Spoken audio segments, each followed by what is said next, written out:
है। हम अपनी जान के दुश्मन को अपनी जान कहते हैं। मोहब्बत की इसी मिट्टी को हिंदुस्तान कहते हैं, हिंदुस्तान कहते हैं।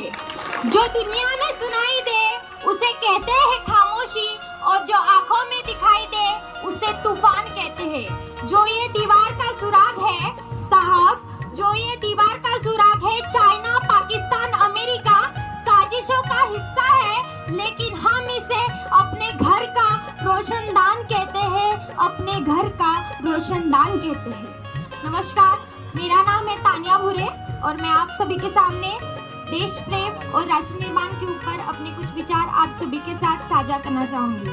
आजादी, आजादी का असली मतलब वही समझ सकता है जिसने कभी गुलामी की हो, और हम सब सौभाग्यशाली हैं कि हमने इस स्वतंत्र भारत में जन्म लिया है।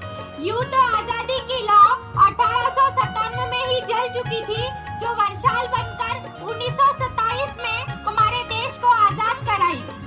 प्राचीन, मध्यकालीन और वर्तमान के उदाहरणों से मैं स्पष्ट करना चाहूंगी कि जब हम फिरंगियों के फेरों में फंसे हुए होते थे, तब रंग दे बसंती चोला की एक आवाज से टोले के टोले उमड़ आते थे। वंदे मातरम की एक आवाज से तूफान अंग्रेजी शासकों के जड़ों में तूफान ला देता था। तब देश मर जाने को, मिट जाने को, फांसी पर चढ़ जाने को कहता था, क्योंकि वो उस दौर की कसौटी थी।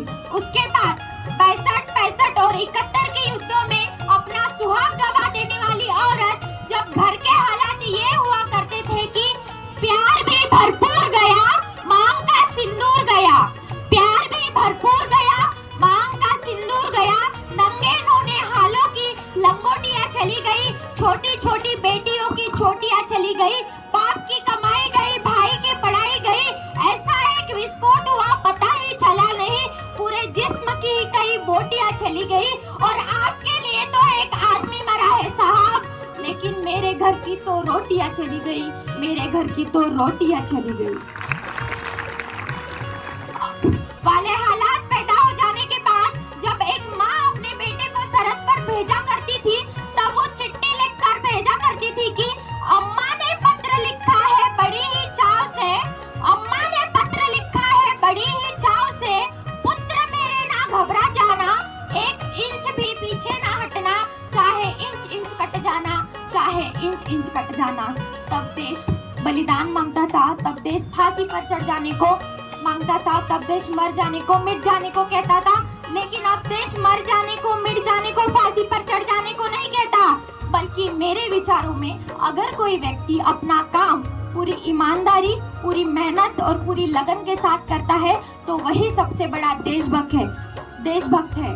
व्हाट्सएप और फेसबुक की डीपी को जानते हैं ना, शिवालों को जानते हैं। जो पेट के भूखे होते हैं ना, वो सिर्फ भोजन के निवालों को जानते हैं, वो सिर्फ भोजन के निवालों को जानते हैं।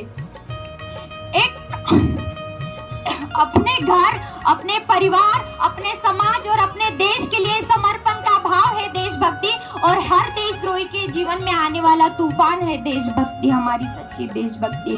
और हर देशद्रोही को ये समझना चाहिए कि अगर तू परिंदा है तो ये आसमान तेरा है, अगर तू परिंदा है तो ये आसमान तेरा है, अगर तू दरिंदा है तो ये शमशान तेरा है, भाईचारे से रहना है तो रह इस जमीन पर, वरना ये कब्र भी तेरी है और ये कब्रिस्तान भी तेरा है।